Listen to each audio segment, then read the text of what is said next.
Hey guys, this is your host Thomas Tyree here from On the Hot Podcast. Today, this will be the Combat Series episode number 141 for you guys today. And to kick off the Combat Series this week, I'll be sharing my fight summary on the fight that took place last night in the sport of boxing between Mario Barrios and Ryan Garcia. So, last night in the sport of boxing, it was Ryan Garcia who defeated Mario Barrios by unanimous decision to become the new WBC welterweight champion in the sport of boxing. So this is my fight summary on the fight that took place last night.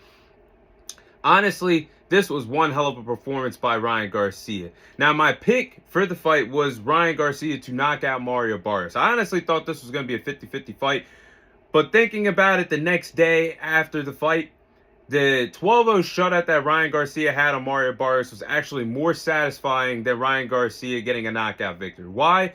Because it proves to everybody that Ryan Garcia finally gets the big statement win on the big stage. I talked about it last week. Ryan Garcia was 0-2 in his biggest fights of his boxing career. Lost against Gervonta Davis, lost against Rolly Romero, and then you can even throw it back to 2024. His biggest victory against Devin Haney was taken away from him due to the PEDs, and it was labeled as a no contest. But Ryan Garcia shined against Mario Barrios, guys. In the first minute in the fight, you already knew how the whole entire fight was going to go. Ryan Garcia was going to be the aggressor, walking down Mario Barrios, making Mario Barrios box off his back foot. The hand-blazing speed, the power, it was too much for Mario Barrios, and Ryan Garcia clearly won the counter-punching battle for 12 rounds in that fight, and he came out blazing in round one, scored a knockdown within 23 to 30 seconds in the fight. And Mario Barrios has shared the ring with guys like Gervonta Davis, Keith Thurman, Ugas, Manny Pacquiao. Nobody's been able to drop Mario Barrios within 23 to 30 seconds within round one of the fight. So I was shocked about that last night. But everybody was talking about Ryan Garcia, his whole entire career, being a one-trick pony, the check left hook. And I've said it on the podcast several times.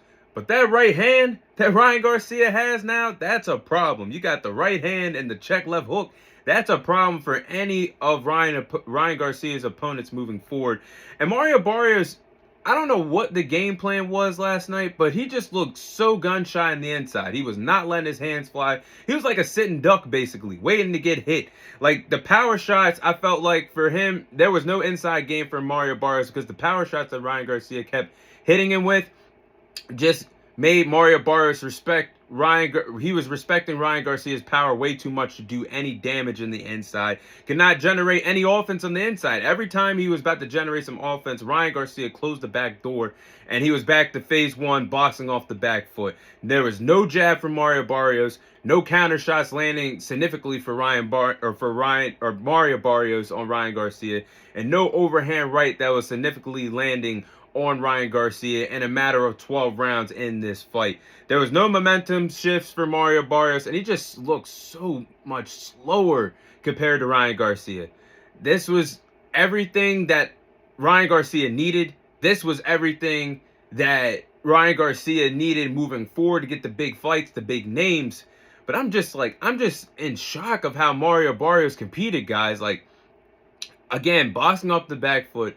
Ryan just looks so explosive with his footwork. And Ryan Garcia doesn't even have the best footwork in the game of boxing.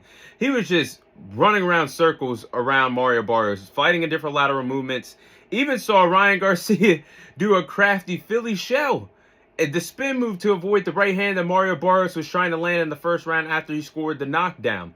But I don't know, guys. Mario Barrios, his reaction time was just way too slow compared to Ryan Garcia. And the inside, no reaction time to defend the power shots. This was a one-sided beatdown. I'm being dead serious, guys. I can't say one round that Mario Barrios won the entire fight. Not one round. And this man was a world champion defending his world title. It's crazy. It shows its level to the game in boxing. And I want to give a shout out to the trainer of Ryan Garcia, his father, Henry Garcia. Now, Henry Garcia knows Ryan better than anybody else because Ryan was in the amateurs. He blossomed into a professional. Henry Garcia has always been in the corner of Ryan Garcia's corner. Now, Ryan Garcia, in my opinion, heading into the fight, did a questionable move, moving away from Derek James, who was an established boxing trainer, had success with Jermell Charlo, Earl Spence, Frank Martin. The list goes on and on of how great Derek James has been as a trainer of the year. So he moved away from him and went back to his father and Henry Garcia. But Henry Garcia had one hell of a game plan for his son. Ryan Garcia used the jab well. He won the counter-punching battle. He was the aggressor, fighting, coming forward, making Mario Barrios box off the back foot. Like, this was excellent.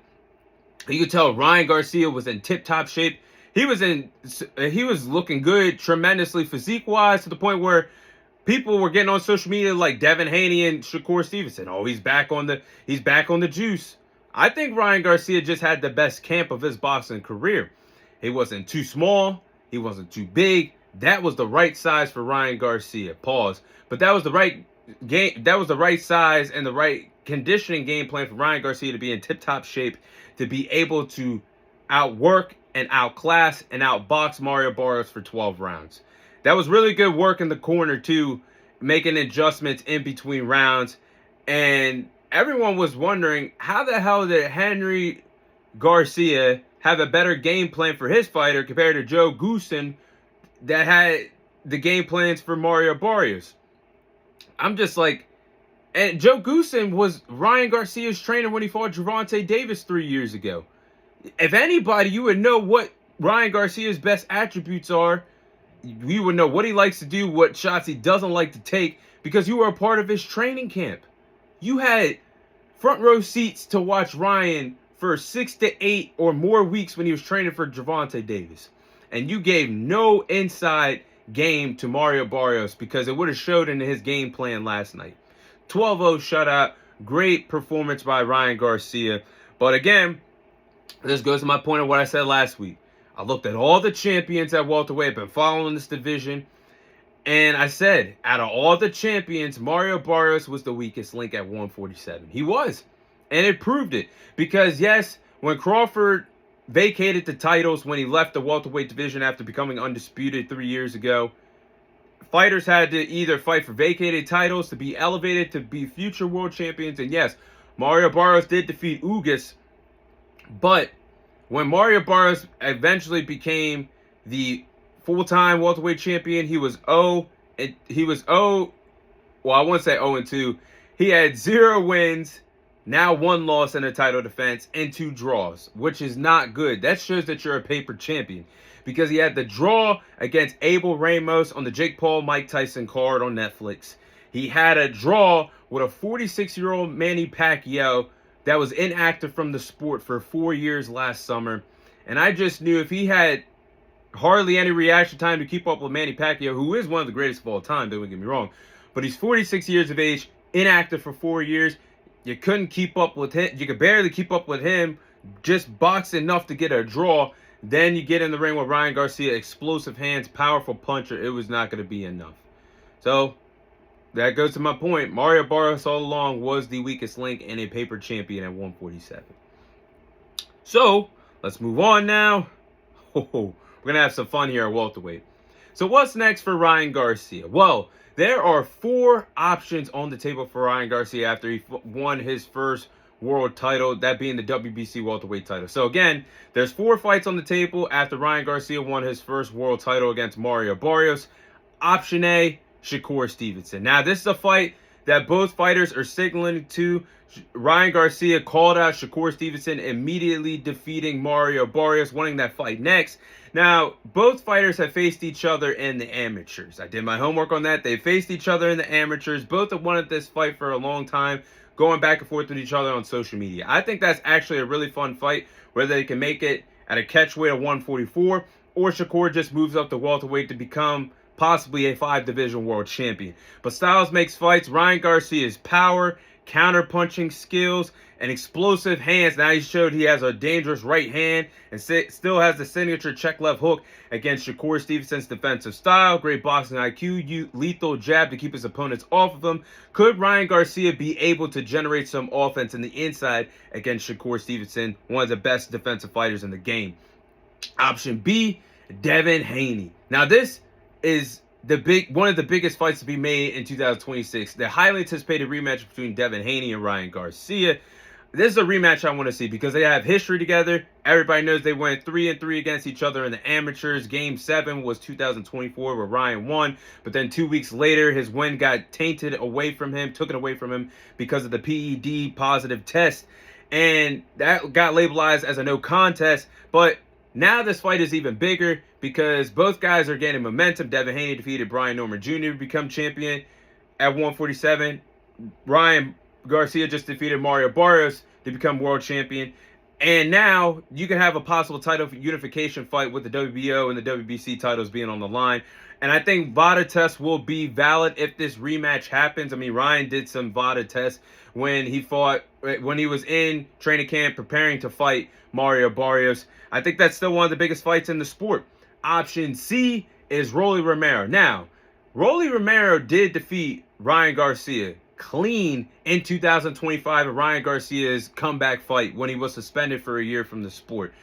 Did we forget that Rolly defeated Ryan Garcia? Because Rolly defeated Ryan Garcia with flying colors. Ryan probably won 2 rounds out of that fight. But Rolly has always been the bully to Ryan Garcia. We know Rolly used to get the better of Ryan Garcia in sparring in Floyd Mayweather's gym years ago. And he just proved that he is Ryan Garcia's kryptonite. Why is Ryan Garcia not calling Rolly Romero out for a rematch, even though that Rolly Romero gave him a lopsided beatdown for 12 rounds? Do you guys remember when Ryan Garcia called out Gervonta Davis when he lost the fight by knockout? Clauses or not, he wanted that smoke back with Tank.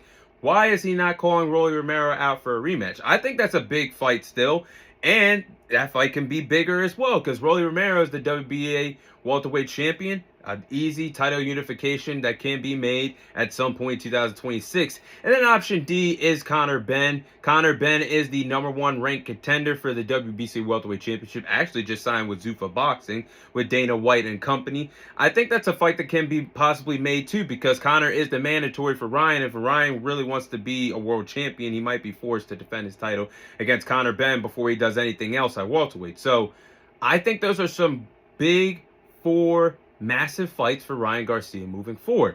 So we'll see what approach he takes, but I am very proud of Ryan Garcia's performance. I'm very proud that he's finally won his first world title in his boxing career. Now he can join the list of the 4 kings. If you guys remember the original 4 kings that were plotted out in the sport of boxing years ago, that was Gervonta Davis, Devin Haney, Ryan Garcia, and Teofimo Lopez. Now things have clearly shifted in the sport, but now Ryan can say he's been a world champion just like the other guys that had a lot of success in the sport. But those are my thoughts on Mario Barrios and the Ryan Garcia fight last night. That is my fight summary between Mario Barrios and Ryan Garcia.